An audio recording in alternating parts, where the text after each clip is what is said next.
So, we're extremely honored and privileged to have him here with us today in Berlin. Ladies and gentlemen, please welcome the 42nd President of the United States, William Jefferson Clinton.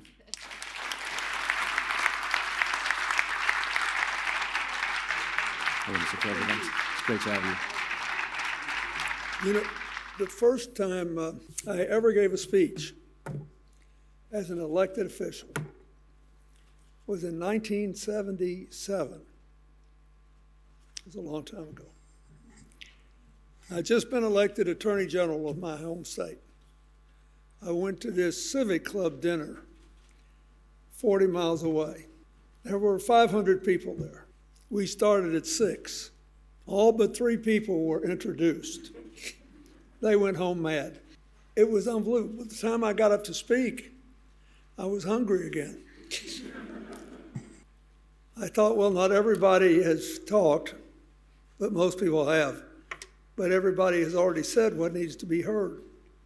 So I will try to be brief and get Jakob back on schedule. I have a little different opinion about some of this. I think a lot of this problem we're facing today is not new. I think it's old. I think people have always hungered for power and wealth. I think people have always been willing to make excuses for themselves in the abuse of power if they could get away with it. I think the most important thing about democracy is how it works when you don't win. That is, it's a system in which the rule of law is bigger than the rule of will, in which the welfare of the community is greater than the interest of the leader, and in which the passions of the people can be moderated before they're acted on in a not well thought out way. When this great woman started, she was dealing with a Duterte who had said that he was going to kill all these drug dealers on the street. And a lot of mothers wanted him to do it because their children were getting given drugs on the street.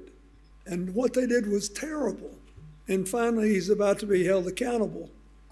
But it's important to remember there was something real that stirred the passions of the people and that enabled him to win a real election. So the first thing I want to say is democracy is about more than real elections and majority rule. It's about people who believe in minority rights and individual rights and restraints on everybody's power. Because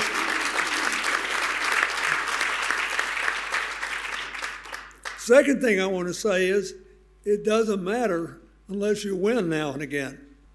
We celebrated people here who actually won elections. Otherwise, nobody pays attention. I think we need to look at what's going on at this moment. Some of you have said, this whole information ecosystem is bizarre. There are people in my country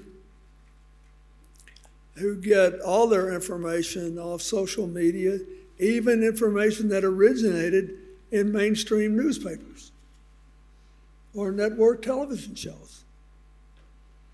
Oh, it seems so easy. The problem is, if you believe in democracy, it's hard work.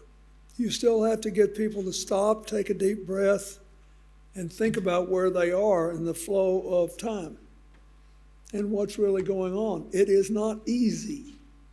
I remember in the last election, I was going out there doing what I could for my candidate, and these 2 guys in MAGA hats who were clearly for Trump came up and asked if I would take a picture with them. I said, sure.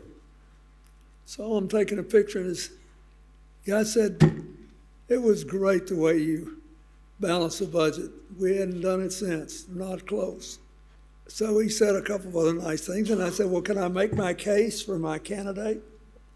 And the guy looked at me and smiled, and he said, no, I'm too far gone. But he was honest. He understood that he had been captured by the identity politics which now dominate America. And so at least I had a civilized conversation with him. I say that because this is going on in every country in the world. Look, a lot of the people that brought Duterte to power were good, decent people that got up every day and went to work and were terrified they couldn't raise their kids in an increasingly lawless and difficult atmosphere. A lot of people's identity is paralyzed by what was considered mandatory social behavior not very long ago. Our daughter got us out of our opposition to gay marriage, which was just a visceral part of my upbringing. And finally, when she was young, she looked at me and she said, "Dad, it's not about you. You have to realize a relationship as intimate as marriage is not about somebody who's not in the marriage." And it's all of a sudden I was sitting there and a light came on and a burden was lifted. I'm just telling you all this because how you reach these milestones is important. And how you keep fighting is important. And winning is important. You got to win every now and then. You got to convince people that you're right. And you can't give up on people. The thing that is truly stunning, and it must be really weird if you're not American to look at it, how in the wide world, with all the good things that have happened to my country in the last few decades, we have convinced millions of people that they are primarily victims is amazing. And we have to give credit where credit is due. The people that are propagating this business have done a good job. Secondly, we have allowed too much inequality in our country. There are things to resent. There are things to be angry about. I would ask all of you also to remember that you gave the best argument that you cannot be for democracy just because it's good for you today or it produces better outcomes. In general, it does. Diverse groups basically make better decisions than homogeneous groups.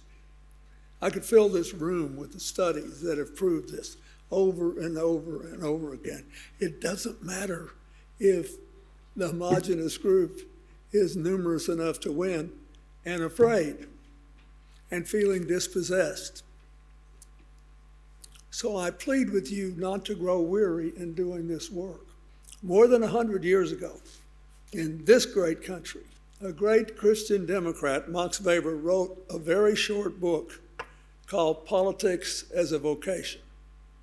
I reread it again every 2 or 3 years.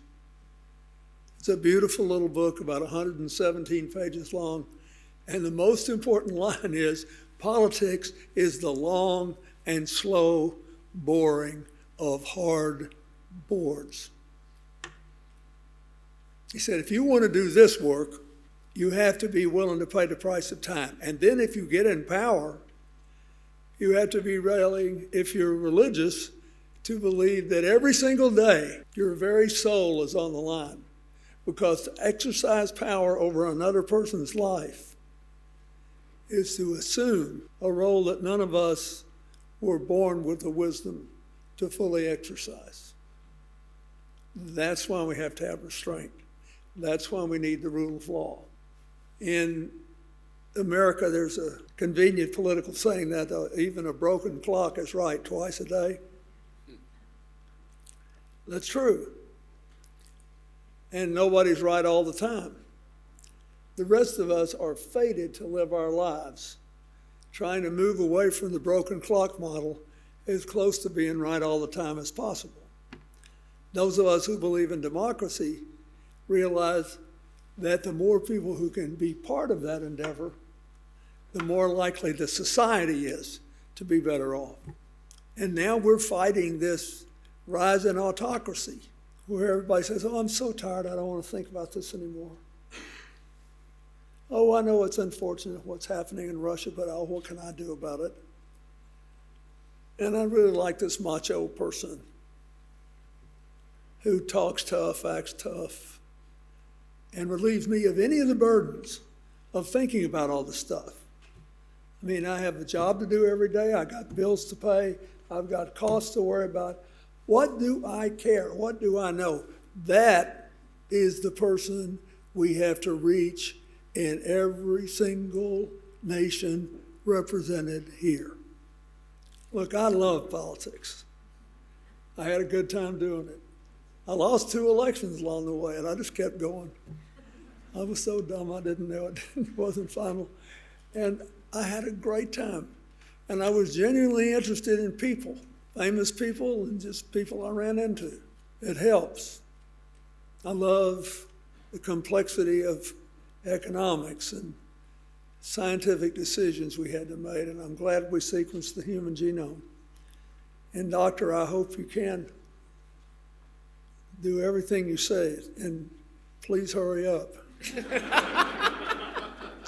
Next year we celebrate our 50th anniversary. No, this year. Yeah. This year. This year.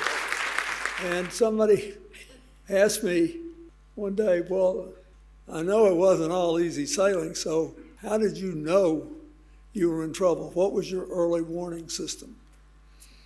I said, when Hillary starts going up to total strangers and says, have you met my first husband? That's when I know. I'm saying this because I do want you to develop the opportunity for us to live longer. It's a great thing to have all your mental facilities when you're older. If you can hang around with your brain as well as your body, it's a great thing. But the most important thing is, however long you live, how will you keep score with your life? How you keep score determines whether you really care about democracy. How you keep score determines, if you're an Israeli, what you love most about your country. Ask yourself this when you go home tonight. If you want to stay irrelevant, whether you're in power or out, ask yourself, first of all, am I keeping score in a way that makes any sense at all? For me, it is, are people better off when you quit than when you started? Do children have a brighter future? And are things coming together instead of being torn apart? That's my simple little scorecard. And my view is that in public life, if you can say, yes, they're better off, and yes, the kids have a brighter future, and yes, we're more likely to hold together than be blown apart, I think that's a pretty good effort. If you think about the way media works, if you think about the way the authoritarian politics goes, it's all based on blowing all that up. You got to stay mad, stay resentful, and make sure your crowd wins while the other crowd loses. That's how you define victory. That's why that guy looked at me in the last election in his MAGA cap and said, I'm too far gone. In his identity, he couldn't get outside of where he was. It seemed to me that it was being suggested that the Palestinians should evacuate Gaza so that we could build the equivalents of the Strip in Vegas there. And if you've never been to Gaza and you ever get a chance to go, and it's safe, I recommend it. It's breathtakingly beautiful. The beach is unbelievable, and it goes on forever. And one of the arguments I used to make to Chairman Arafat is that it would be a source of enormous wealth for a Palestinian state if we could secure it with enough of the West Bank to be respectable and acceptable to the Palestinians, that the beach might be the unbelievable key to the future of a Palestinian state. And that's before we knew they had any gas in the water offshore. But it all depends on how you keep score. So I will say this, I spent a lifetime trying to help make peace and progress. When the far right started trying to take over America, not through the White House, but through the Congress many years ago, but I was already out of office, one of their spokespeople said, you know, the problem with the first President Bush and his advisors, Colin Powell and Admiral Scowcroft, and President Clinton, is that they were trapped in the reality-based world. They simply did not understand that after the Cold War was over, we had a momentary period where America was the dominant economic, political, and military power in the world. I did understand that. They said, but we should have used it to remake reality. We didn't have to be in the reality-based world. And I heard that and I thought, oh God, this guy's been drinking his own Kool-Aid. So finally a reporter asked me what I thought. Was I trapped in the reality-based world? And I said, you know, I grew up in an alcoholic home. I spent my entire childhood trying to get into the reality-based world. I like it here, and I think I'll stay. But in order to stay, you have to make room for everybody else. In order to stay, you have to value diversity as a source of economic, political, and even personal renewal and enrichment.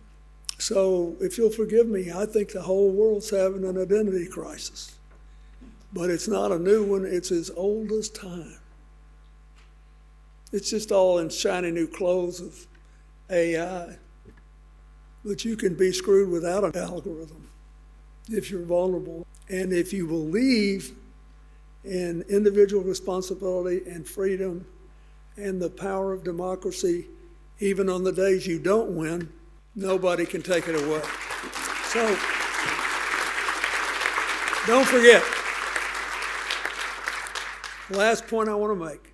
Nelson Mandela told me the most important thing that happened to him in prison was realizing that the people who put him in jail could take everything from him except his mind and his heart. Those things he had to give away. Don't give them away. We're going to be fine if you keep fighting. Thank you. Let's give a hand to President Bill Clinton. Hereby, we declare the World Forum 2025 open. With all this wonderful group of people, the World Forum can commence. Thank you very much.